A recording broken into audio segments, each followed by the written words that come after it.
Good morning mga kalaki. It's another day and another video and another money na po mga kalaki.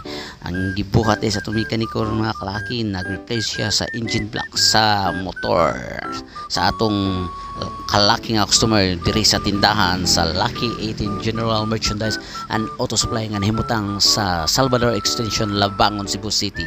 So mao ni mga kalaki na mga pangutana nga atong customer niyan, mao ni ang mga tubag pud sa atong mekaniko mga kalaki.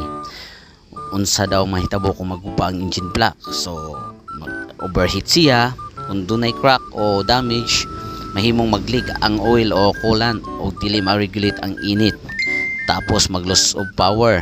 Ang damage makapahinay siya sa compression nga resulta sa pagkawala sa power. Tapos expensive repairs gini siya mga kalaki. Kung maguba ang engine block, kasagaran kinahanglan nga ilisan ang makina o mahal gid ni kayo. Nya unsaon man ang pag-atima nato ani mga kalaki nga sa engine block?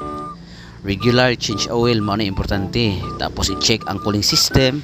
Pag nya ang paggamit og maayong quality nga gasolina, nya i-avoid ang overloading.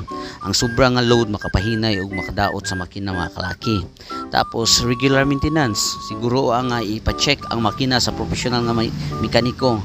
Kana yung klarong mekaniko mga kalaki. So mao na mga kalaki, ang engine block usa ka critical nga parte sa makina. Ang maayong pag-atiman niini dili lang makapadugay sa kinabuhi sa motor apan makapasiguro usab sa kahapsay ug maayong performance mga kalaki. So mao lang to mga kalaki. Advance Merry Christmas and God bless us all mga kalaki.